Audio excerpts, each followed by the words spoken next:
very excited to have a special guest with us today. Leon, thanks for joining. I know you're in cottage country today, and you've taken some of your valuable vacation time to join us. Extremely excited to share a little bit more about the group that I've been a part of, the group that I think has really enhanced my business. So welcome, Leon. Thanks, Jim. It's great to be here. And as you know, cottage country has changed a little bit with COVID, right? 50% of the time north, 50% of the time in the city. It's a bit crazy, right. Working all the time. So right. It's all good. No, I'm very excited to have you because I think especially in the time that we all find ourselves in, there's a lot of people who could benefit from support, especially those in business. And as you know, we deal with buyers and sellers and people who touch business. So I think a lot of people are going to really benefit from learning a little bit more about PEO and what you have to offer. And I'm thinking maybe to kick it off, Leon, you can provide us with a little bit about your background, where you came from, how you got to where you are today. Absolutely. And so I'll just flip over to our slides, a little bit about me. So I'm a bit of an entrepreneur as well. And, so I can relate to a lot of your listeners here. I've always been an entrepreneur since the days I was 12 years old, delivering newspapers and building newspapers and shoveling snow. So what I did, though, is by background, I'm also a chartered accountant, CPA today.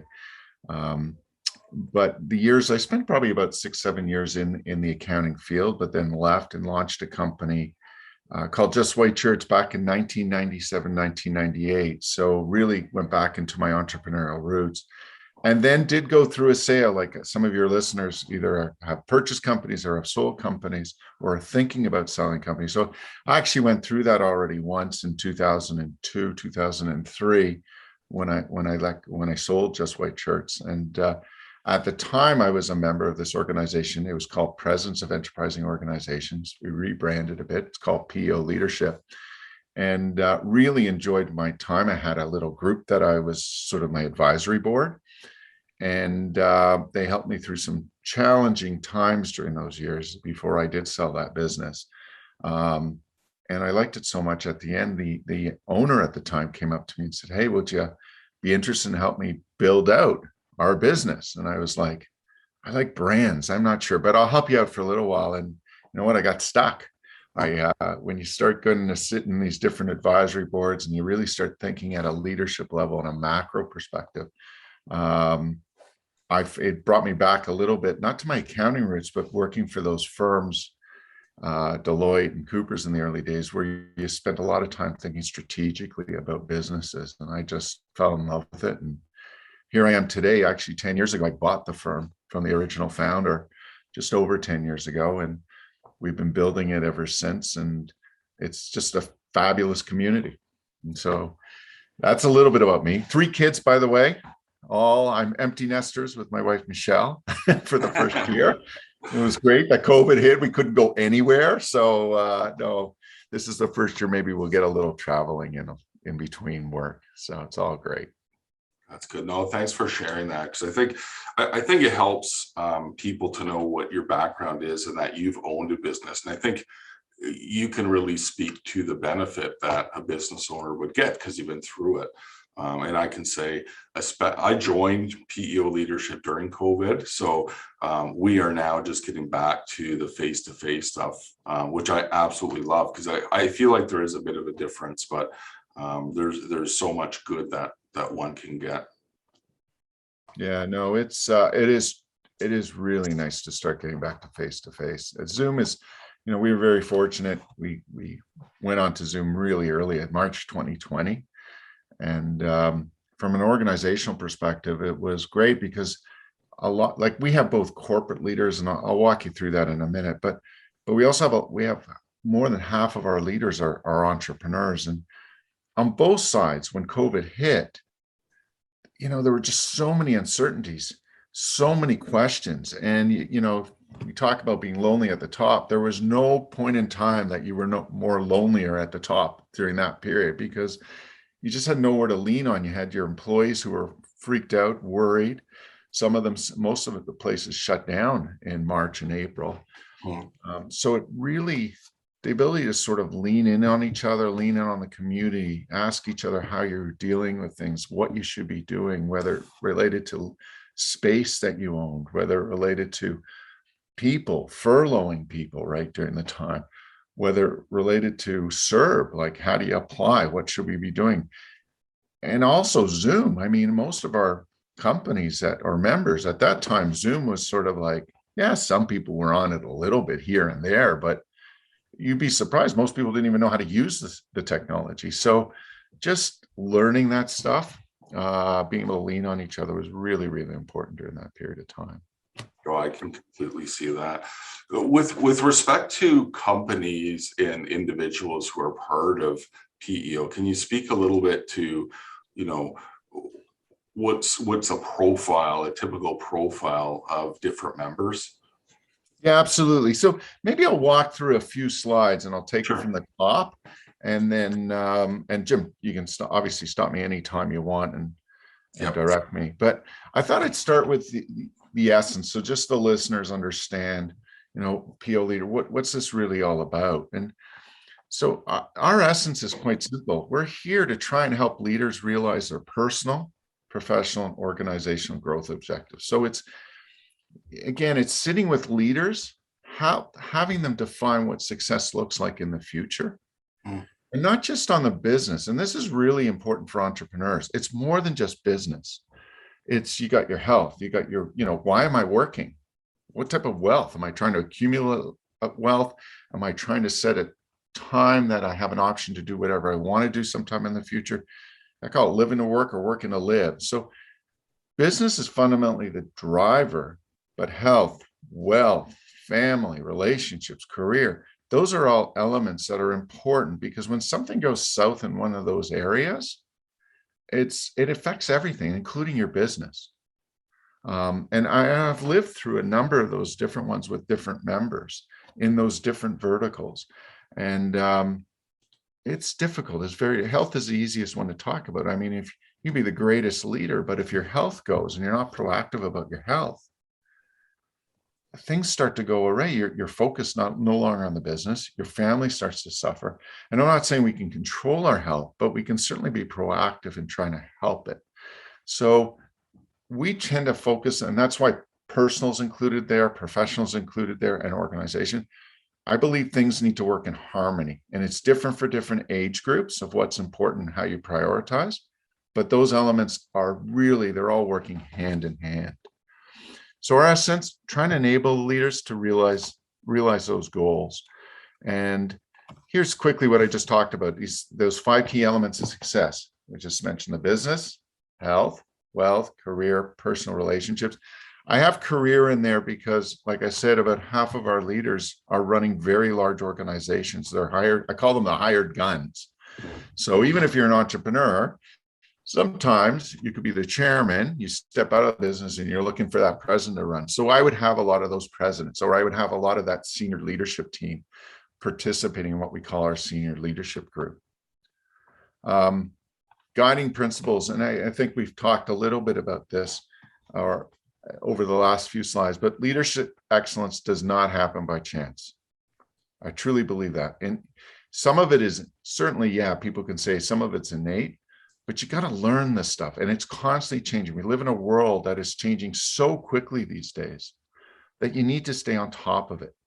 So I'm harnessing the experience, intelligence, and creativity of others can make every leader better. And that, I think, relates to being, you can go to work every day. We can work 70 hours a week. You can be buried into the work. But the idea of stepping out of your business and surrounding you with different peers who are also in leadership positions gives you a macro perspective, in essence, in terms of what's happening. And so I think about it in this perspective. As a leader, really 2 things I push my leaders to think about. One is their strategy and vision, where they're going. That's got to be priority 1. And then the second one is, how am I going to inspire and engage my people? So when it comes to number 1, what better way than sitting around colleagues with a door closed, listening to different industries and understanding what's happening in different industries to sort of give you an indication in terms of Is my strategy correct? Do I know what's happening? Do I know how to go forward? Third, dialogue and discussion, impactful leadership tool. Absolutely. That's the conversation that happens within these groups or with your advisor. Everyone, even successful business leaders, are whole people, not just business robots. And that comes back to that whole holistic approach. No, this is perfect. And I just wanted to touch a little bit on this particular one. So the outing we had here in Niagara is the first in-person one, but I think you're right, where people can get that tunnel vision, especially during COVID, where things have changed so quickly.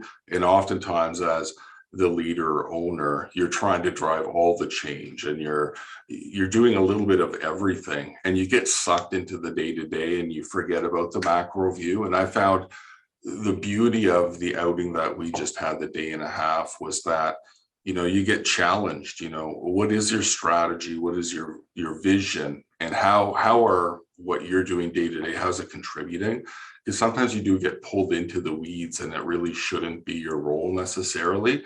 So, and then, as you also alluded to, having an idea of what everyone else is doing, so you can provide some meaningful points, and you can share different ideas on how to solve problems. But at the end of the day too, getting back to your vision, are you really working on what matters most? Are you putting the time where you need to put it?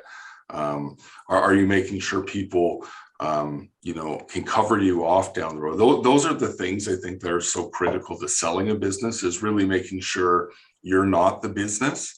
And these retreats, at least the retreat we had, was just, it reminded you that you need to think of these things, and it needs to be top of mind.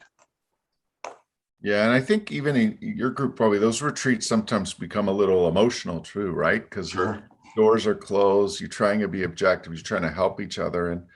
And sometimes the way we look at things, well, we're so locked into our own business, our own way of thinking, that it's sometimes very hard to challenge our own thinking or think differently. And I think you probably saw that in the retreat as well. When you sort of sit there and as an outsider and someone's presenting something, you can challenge them on what their thinking is, and you can perhaps open up their mind better than they can sometimes on their own to reflect. Yeah, it's true, because even myself, when I showed up, I thought I have a pretty good idea of where I'm going.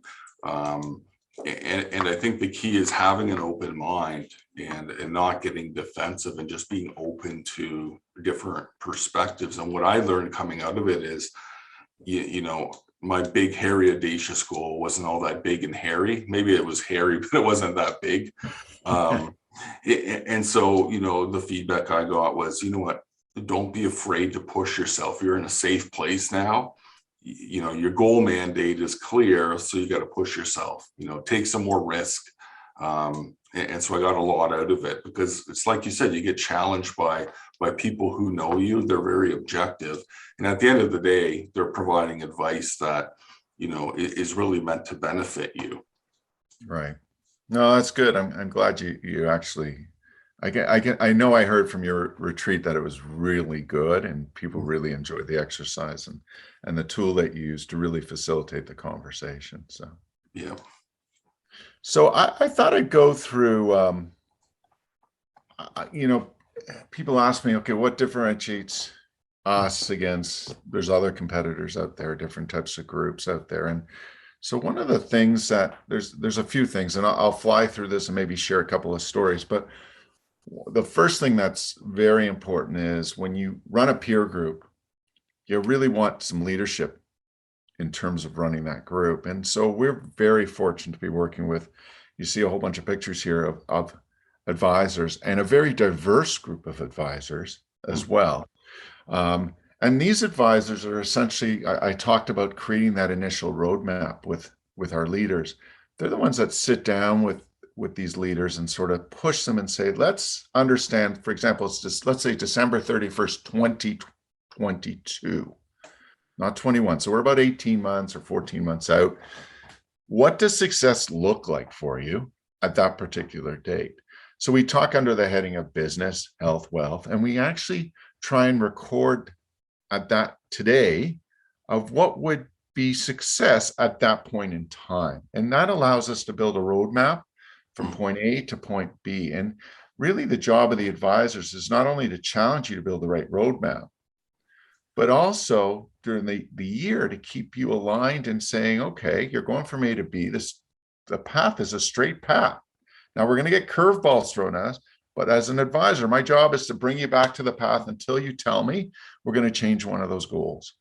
And we can discuss that, which is fine because there are changes that may occur, but at least someone's going to be pushing you back and forth. And so that's really one of the primary, you want your advisor to have some business experience, to have led a P&L, to be able to challenge you, have those difficult conversations. You also want them to be empathetic a little bit too, right? So isn't it funny, like when I start going through those characteristics, that's actually what a leader needs to be as well when they deal with their team. It's the same thing a little bit with the advisor.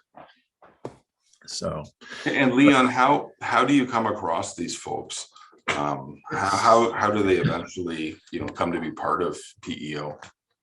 It's tough. Like I tell you, it's all of them are very, very successful, these individuals, and they don't really need to work for us. And I will tell you what, first, right off the bat, I can't compensate them anywhere near what they typically have made in the past.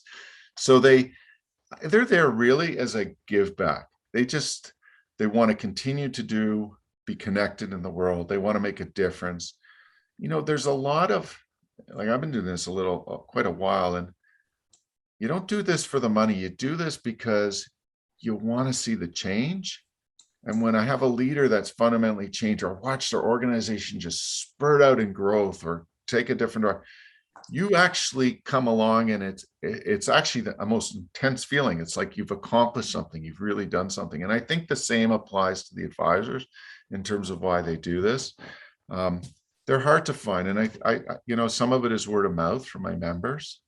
Some is at the advisors, but it's rare that I can go out there and just find an advisor to come work for us. Right. So members actually often become advisors too. Right. Which is really nice because they sort of understand the process. Sure. So the second one, I think we talked a little bit about this, right? This is the actual advisory board. So I often talk about this as a three-legged stool. The first leg being the advisor and what the advisor does. The second leg being the group.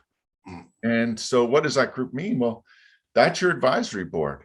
That's your shared advisory board. It's a little different if you build your own advisory board, but also very expensive. But in this world, in our world, it's a shared advisory board dedicated to everyone around the table. There's usually 10 or 12 people in the room. Sometimes it's a little larger with our big corporate hired guns because they don't control their schedule sometimes as much. And that the basis here, it's like an advisory board. They'll meet every month pretty well throughout the year. There may be the odd month they don't because they run a mini retreat or do something else, or there's a conference. Typically meet for 3.5 hours. The door closes, and the advisor, who's like the chairman of that group, is accountable to every one of those individuals. They know where everyone's going. Will set out the agenda, and you're really trying to drive some great conversations in that room to try and tackle some of the issues and opportunities those individuals around the table are facing.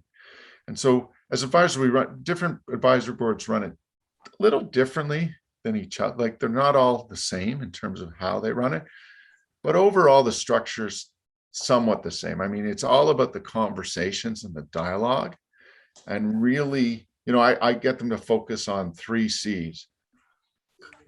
If I'm presenting today or I got an issue and opportunity, am I seeking clarity? Am I seeking counsel? Or am I seeking courage here from the group? And when I present, I will give you the facts to my board in terms of this is what you need to know. Here's the question I'm asking from you all. Please ask me as many questions as you want, and then try and address the question I'm asking for. And that's a very powerful approach. No one in the group, obviously, you, Jim, you realize this too. Nobody ever understands your business as well as you do. Sure. What they can tackle is some of your assumptions, and they're very good at tackling the questions. If you're very concise around the question you're asking them, right, they will tackle that and really focus in on that. So this is like the second leg.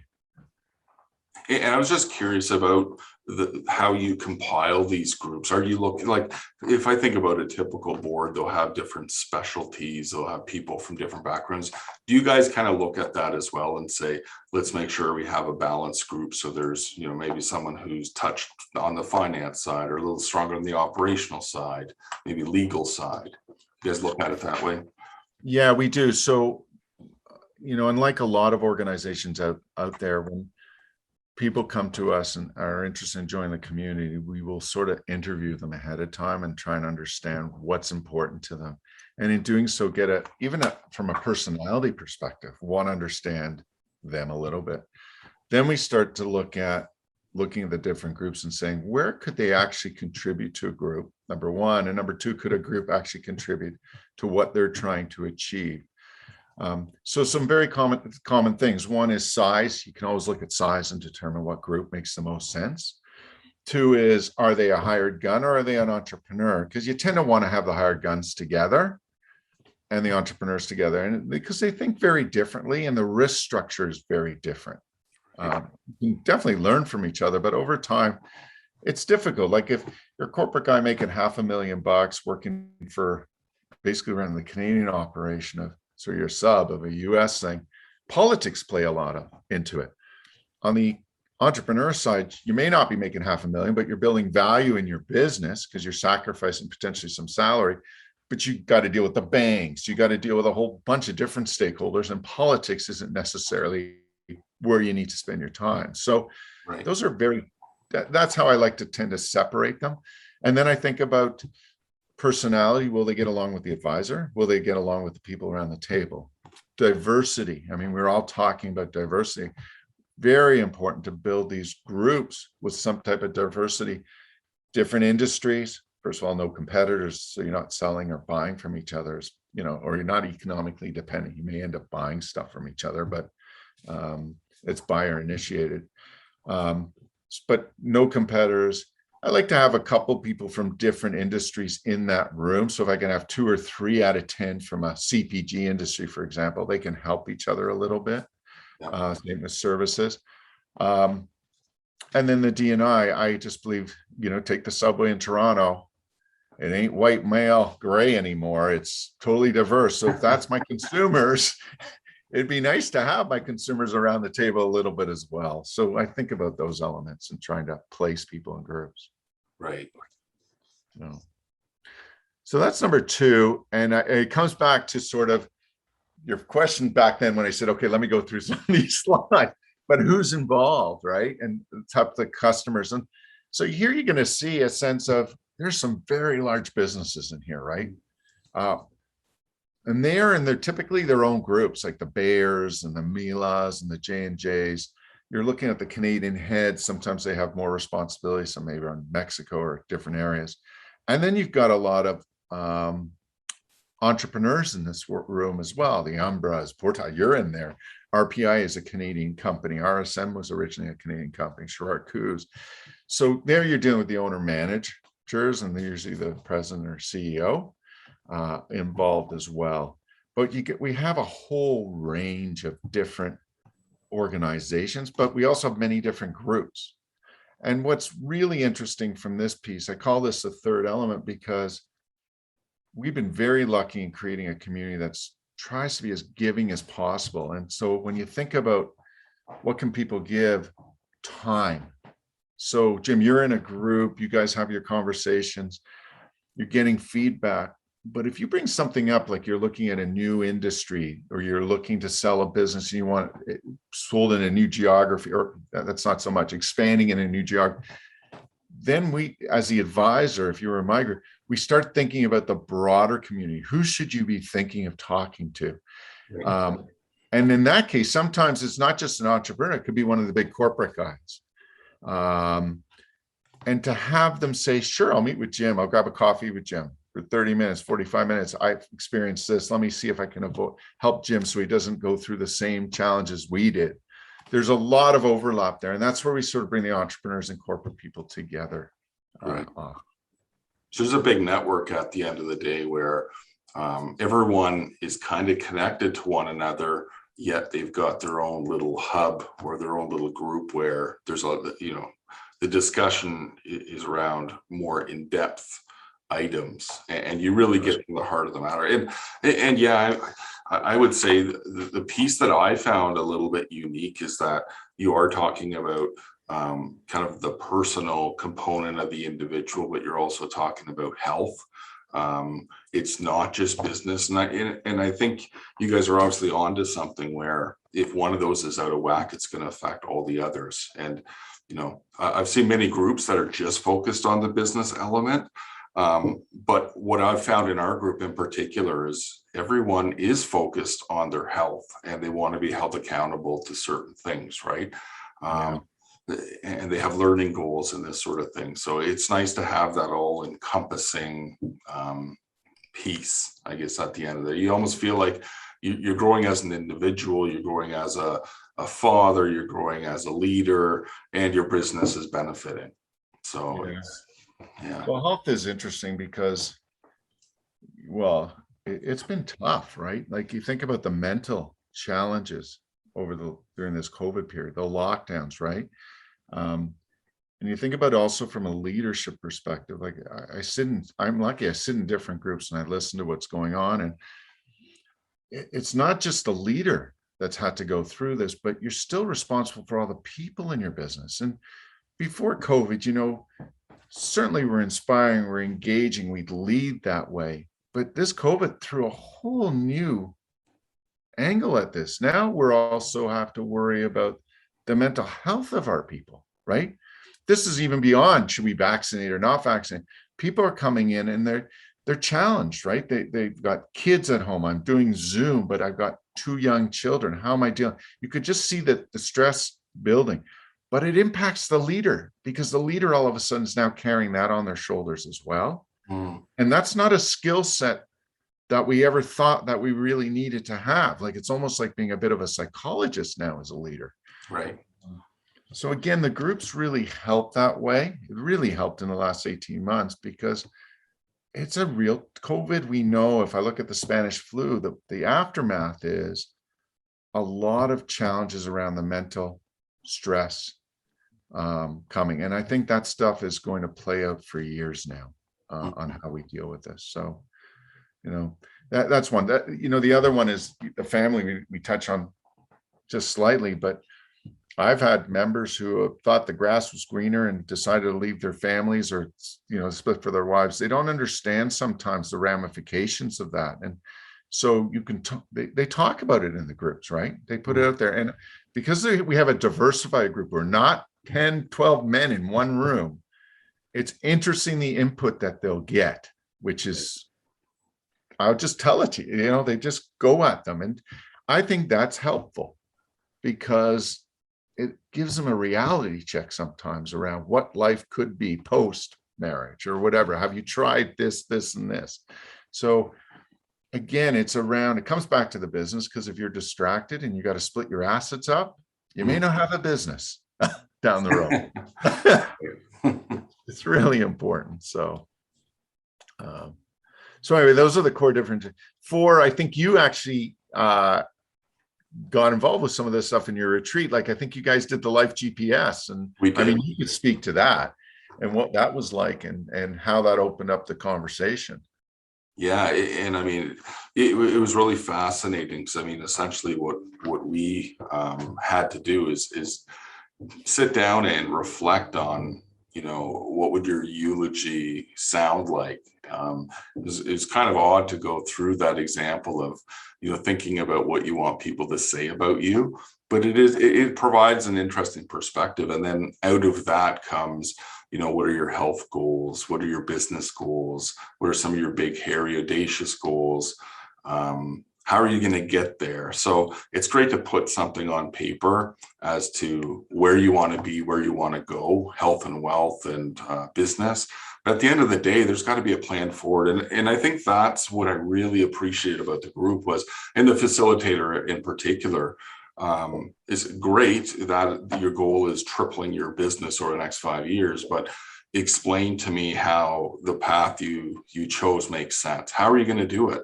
Have you thought about, the different types of people you're going to have to bring in? What does this mean from a cash flow perspective?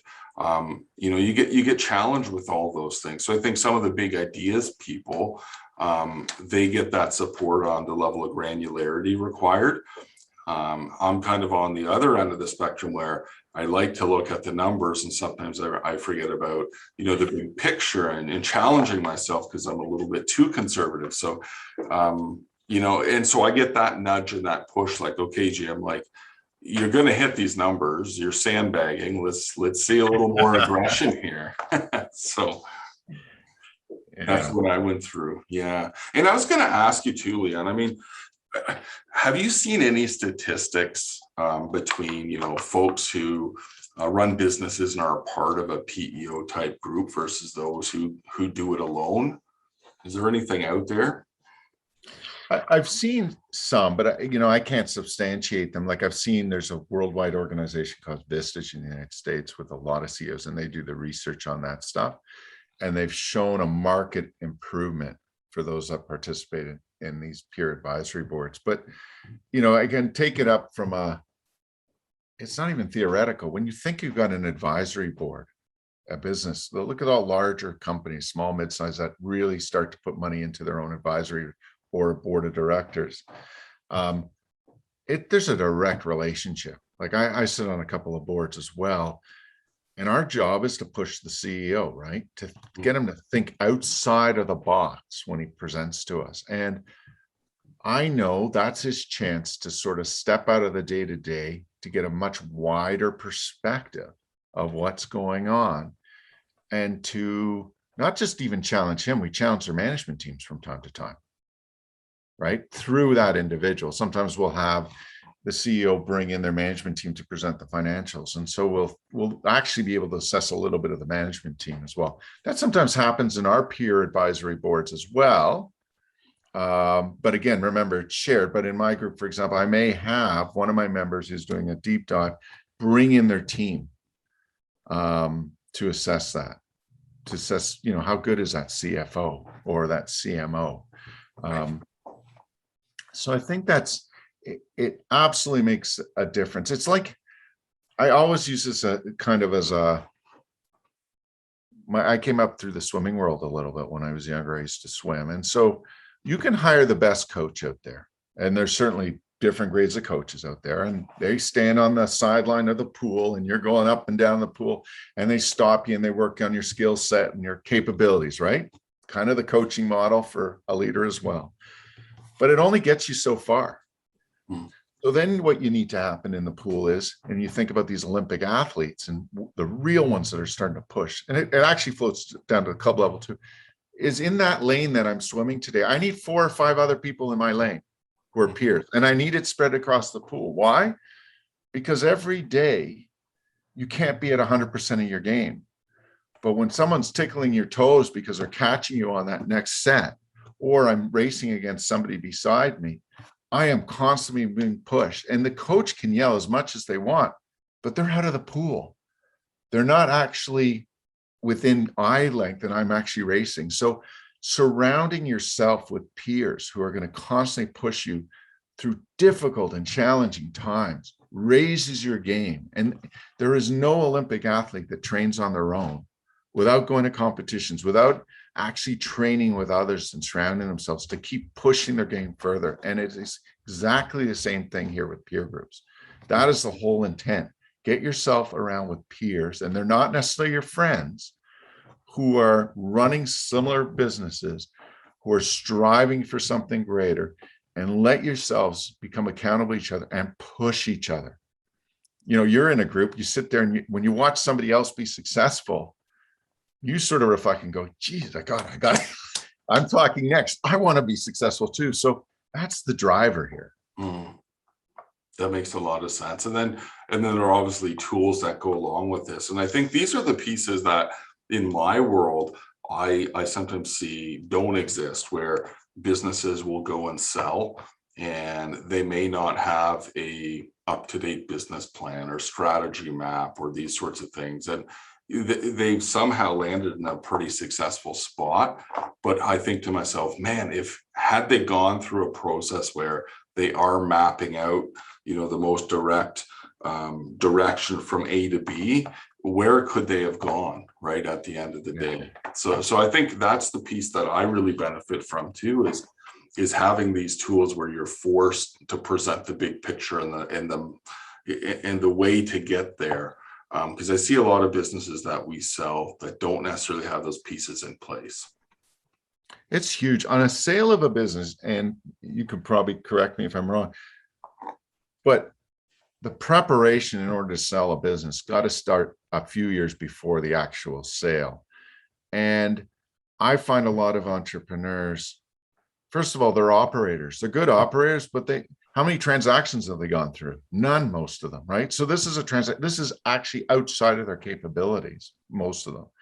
So they're willing to settle, if you think about they're selling a business, and let's say a private equity guy is buying their business. Think about how many deals that private equity person has done. That is their core business.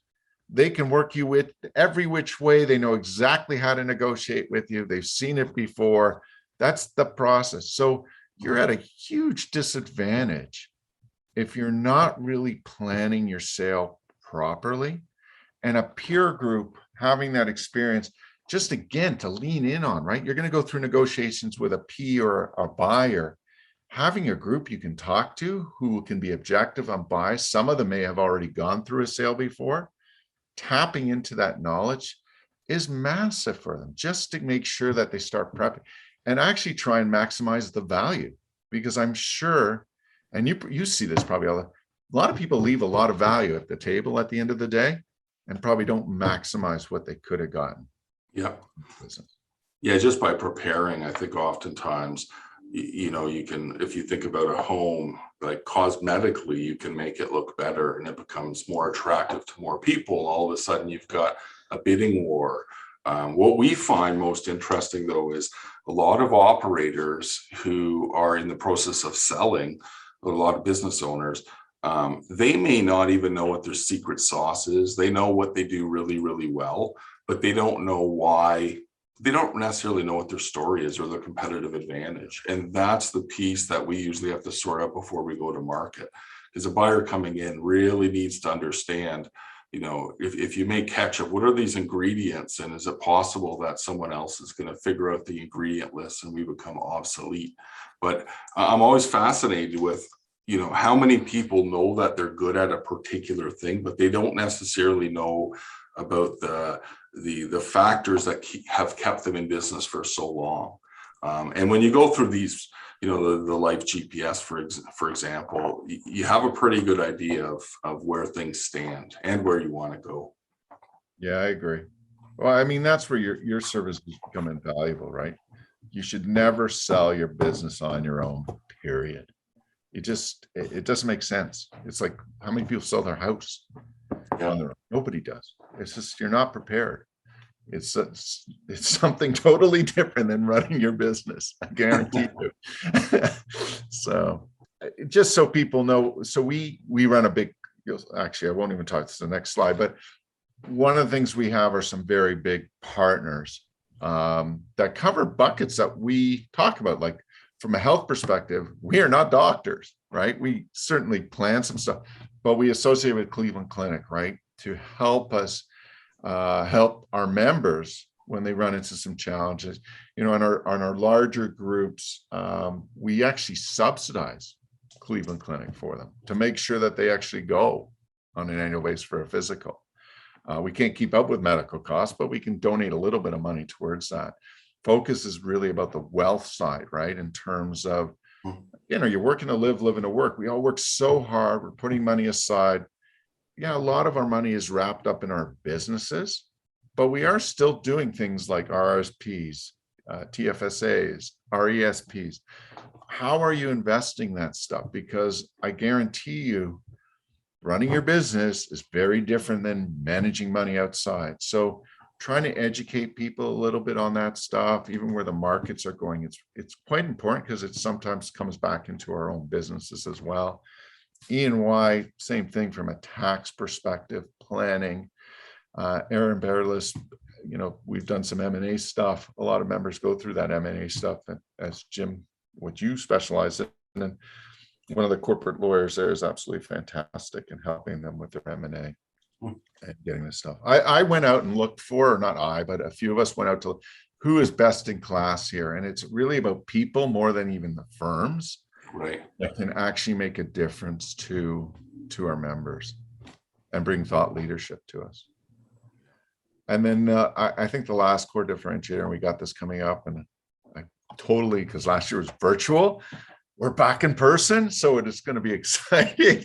But it's just, again, it's that community element, bringing people together. Our job is to really, you're in your groups. Yes, you're meeting every month. It was great to get our groups back together, meeting in person, and now bringing people back together in the conference. As advisors, our jobs are running around connecting people through those 2 days. So it's not just about the thought leaders we bring in to speak, but it's really about the networking and saying, okay, Jim, I know you're going to meet a couple of people we've been talking about it. They're here because 99% of the members are there. Let's grab the coffee right now with them. And so it's become it's our 10th year doing this, and it has been, I think it's fantastic. Yeah, and the names you bring are incredible. I mean, these are names everyone would recognize. Like last year was incredible, and then this year you guys seem to top it again. Yeah, I'm always nervous at the end of every conference. I mean, we've been lucky. We had Simon Sinek, Seth Godin. This we got Hubert Jolly, and Gary V is there. So it's yeah, we're excited about it. But at the end of the day, it's really they're great thought leaders to get us thinking. But what's really important is the conversation that happens afterwards among the members, and how do you adapt that into your businesses? And this slide here, it's just we call connect, think, and grow. That's really what we're trying to do: connect leaders with each other, get them to think, and ultimately it's about growing. That's really what we're trying to do with the organization. That's what it's all about. Yeah. This was really helpful, Leon. So people watching this, if they want to learn more about PEO or feel like it might be a good fit, what's the best way for them to connect? Couple of ways. I mean, one way is you can always go to the website. It's got lots of stuff, lots of video testimony, but to actually connect, hit the contact button, fill it out. Somebody's going to get back to you pretty quickly. I have no problem people going directly to me at Goren at PEOleadership.com. The PEO Leadership, there's a hyphen between the PEO and the leadership. But certainly send me an email. If it goes to the contact, it will eventually possibly make it back to me as well. But we're there to absolutely connect with you and answer any of your questions. There's also, when you go to the website, you'll see the Way Forward series, a whole bunch of different things that we're doing for a much larger community. Yeah, when I get to talk about those, I'm obviously probably like every business owner you come across.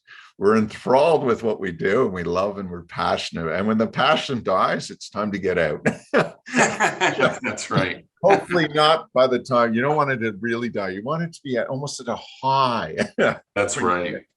That's the key, is get them to recognize they're at a high. Let's not wait 10 more years. Yeah. Yeah, absolutely. So that's a little bit about us. No, I really appreciate you taking the time. And I think for people who are listening, I mean, if you're not plugged into a group, I think you definitely need to think about it, because just like mental health, it's become, such a thing, people dealing with change.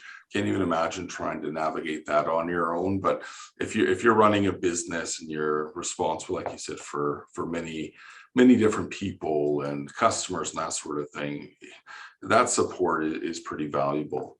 And it can definitely be a game changer. Thank you so much. Mm-hmm.